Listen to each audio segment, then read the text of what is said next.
Hey everyone, this is Mr. Flaherty, and this is day 3 of Living with an Artist. Today we're going to begin working on our mini essay or our informational biographical memoir. Now, what we're going to work on first is how to write a TREE paragraph. We just went through the PowerPoint, so you should be familiar with the TREE acronym and what everything stands for: topic, sentence, reason, evidence, and explanation. What we're going to do is we're going to see how we can use our research doc that we worked on Monday and the beginning of yesterday and the annotating a work to help us write this essay and make it as easy as possible for all of us. Now remember, we're going to go through this, but as a writer, you should always think about what makes you comfortable. So you don't have to follow exactly what I'm doing and how you use your research doc, but if it is helpful, it will definitely be a way for you to do this, and then you can revise your essay as you go along. But looking at this document, which you're going to be using today, step 1, writing your TREE paragraph, because doing the introduction is often easier to do once you have your body paragraph finished, because your body paragraph is really the meat of your essay. It's where your text evidence is going to be, and it's where you're making your main points. The intro and the conclusion are often easier to do after you already have the body paragraph and you kind of know what your paper is about. So with that in mind, right, looking at the success criteria, what you have to do for this paper is have a topic, sentence, reasoning, evidence, and explanation. If you just have one piece of evidence, that is okay, but the more you have, the stronger your paper will likely be. Now let's go to researching here. Okay, so we'll go down. Everybody started their biographical research with question 1. This is the quote. This is going to be for your introduction.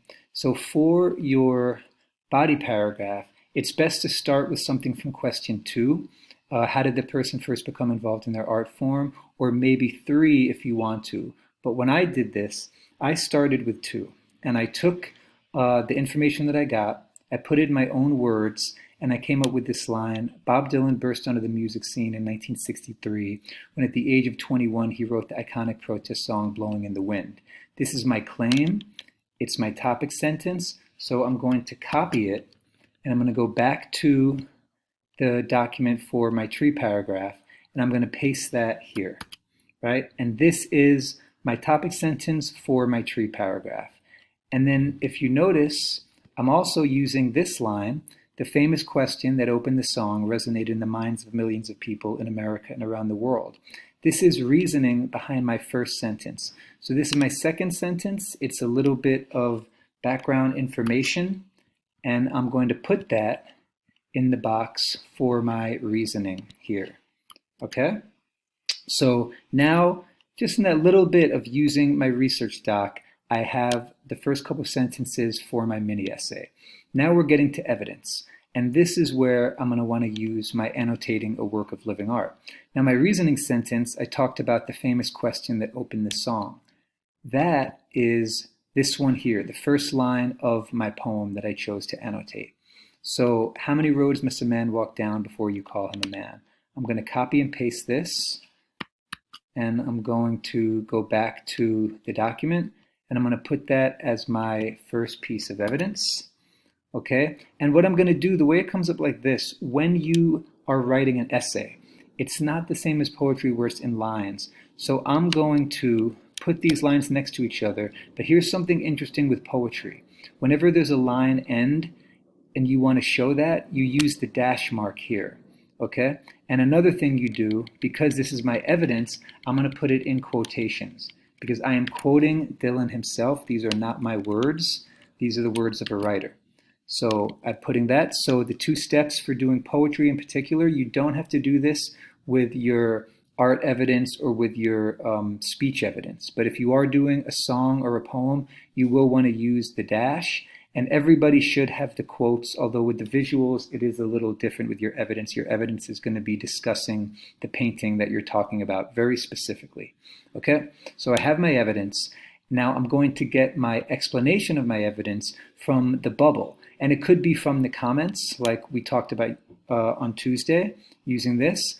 And I have this bubble here where I talk about how this line makes me think about when slaves were called boys by their masters. by their slave masters as a way to demean them. So I'm going to use that. I'm going to use this line. I'm going to copy and paste this, and I'm going to put it into my explanation box. All right. And then I want to go a little further. I want to get the amazing. So I'm going to go for another quote from the text. Let me go back to the annotating a work of art. And another line that I liked that spoke to me and also connects with this first line about how many roads must a man go down before you call him a man is how many years can some people exist before they're allowed to be free. I liked that line. I'm going to use it. I'm going to copy and paste it. I'm going to go to the next box, which is evidence number 2. I'm going to paste that. I'm going to do the same thing I did where I'll get them on the same line and I'll use the dash. I will put it in quotes because text evidence is always in quotations. And then I will go back to my annotations. I'll use the bubble about it, my thought that I had about this line, and I will copy and paste that. And I will go to my second box of evidence. And now, with what I have here, and I remember to put the period there, this is pretty much enough for my body paragraph. Now I'm going to shape it and rewrite it a bit to make sure that it flows well. But now what I can start doing is once I have this, I can start copying and pasting it into my body paragraph box. So I'm going to copy and paste again my topic sentence, and I'm going to put it here in this box where we put it all together, right? Putting the body paragraph together.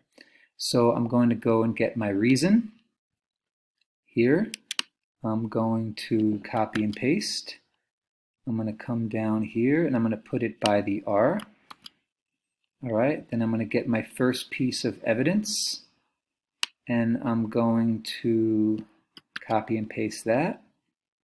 I'm not going to cut because I want to leave it there. Okay, and then I'm going to get my first explanation. I'm going to copy and paste that. I'm going to put it by my first piece of evidence. And then because I'm going to use my second piece of evidence and second bit of explanation, I'm going to copy and paste them as well below that. Or I'm just going to put it here now with a space because I'm going to fix this after I have all my information in here. So let's get this last bit of evidence, all right? And then what I'm going to do is follow the directions, right? Finish your body paragraph below and remove the TREE acronym from your box once you make sure you followed all the steps. So I'm going to erase the T. I'm going to erase the reason, and then I'm going to keep deleting because I don't want it to look like this. This doesn't look like a paragraph to me. This looks more like a poem, and we're writing a paragraph because we're doing essay writing. So I have it there with that nice space. I'm going to come down here.